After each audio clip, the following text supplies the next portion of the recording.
Hi, this is Andy McWayne. This is the first video in the series for www.studyorchestrationonline.com. This is our video called 5 Tips for Successful Orchestration. So let's get started. So why orchestration matters? Here's just a few points. It's really a great skill to have, the ability to control large musical forces, 60, 70, 80, 100-piece orchestra.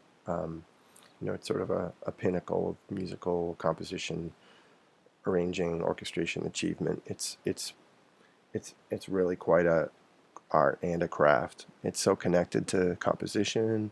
It's actually like a critical part of both your sound and your style. It's hard to really distinguish someone's writing style from their their scoring, their voicings, and their orchestrational choices. It's interesting because the orchestration skills actually build up over time. Every time you go to a concert, you listen to a recording, do some score study, and even when you write solo or chamber pieces, you're actually learning about instruments individually. The solo pieces, the chamber music, actually help you understand idiomatic writing and decide what sounds and voicings and scorings that you're drawn to, and then what you think are effective. And in general terms, orchestration actually applies really to any style of music.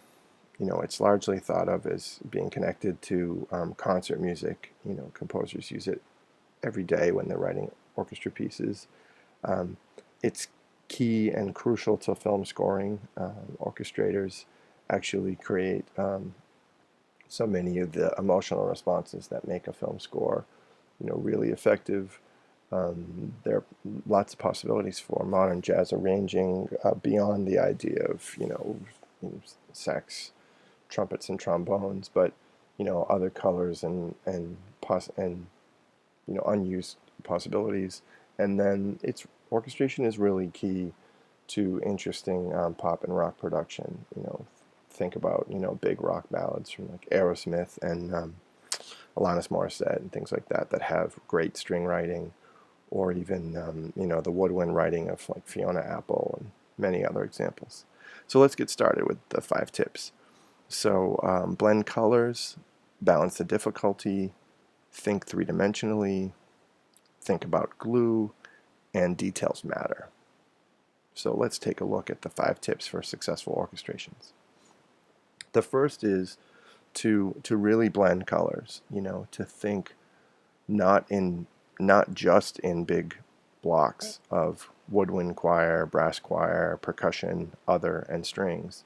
Not just to think in those families and orchestrate in those families, but to really do what you can to cut across those sections and blend colors and timbres. And then when you start doing that, you'll realize that there are infinite number of choices and combinations that you can come up with that will ultimately give you a lot more control over the orchestra. Number 2 is to balance the difficulty.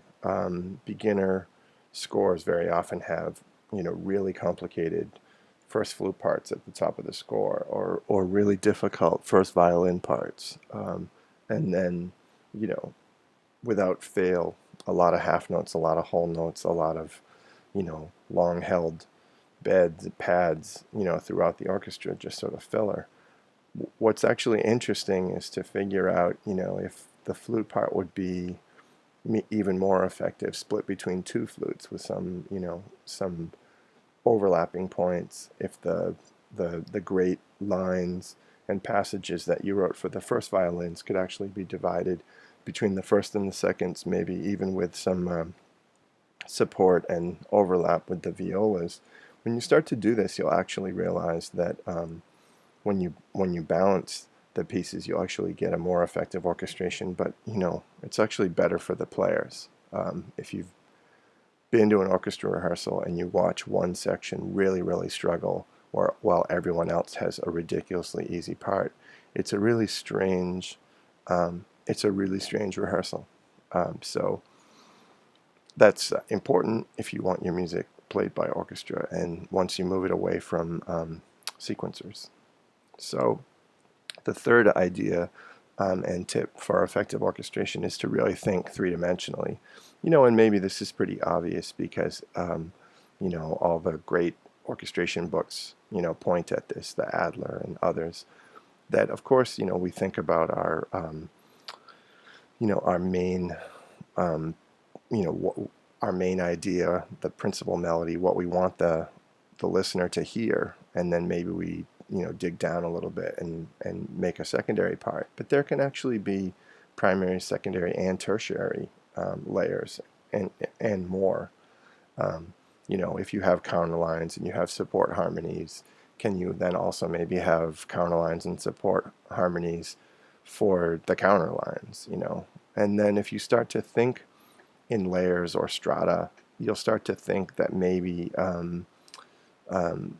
you'll start to see and hear more possibilities. And one of the things that I think is related to this is I like to picture an orchestra actually seated in the hall, sort of left to right, and think about where the sound comes from in the stereo field. And when you mix these two concepts together, it becomes quite effective.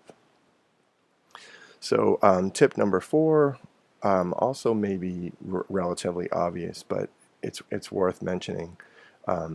You should really think about glue, and when I say glue, I mean, again, we're not just thinking about our principal melodies and our principal gestures, but what is it that actually holds the orchestra together?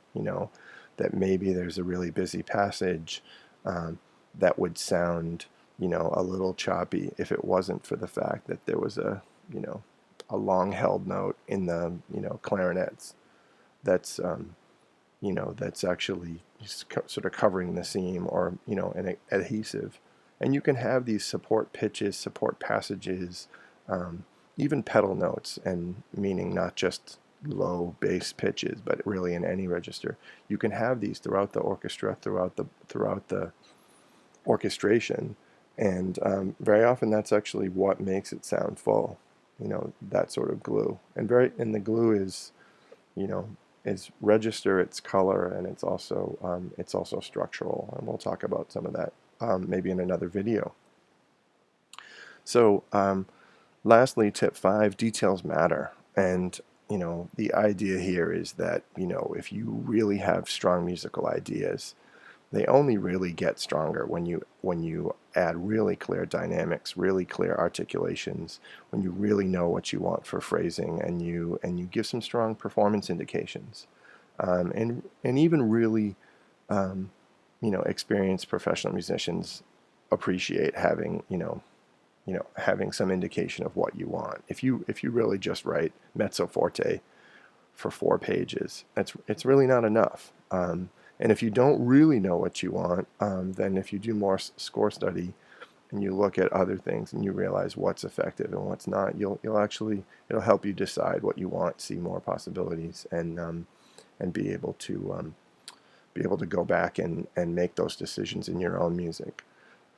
I like to think that the performance indications, of course, the history of this music is that they're all in Italian, but not necessarily. If you're with an orchestra and you write fortissimo with a series of very clear accents, and above that in English you write wild with an exclamation point, the musicians will play that correctly the very first time. They know exactly what you mean. So experiment with that, but remember that attention to detail really matters. And in a way, that is the job of an orchestrator. It's that incredible attention to detail. So thank you so much for watching this. Best of luck with your music and your study of orchestration. If you're watching this on YouTube, feel free to visit the site www.studyorchestrationonline.com. If you'd like to contact me, there's a contact form on the site, and I'll see you next time.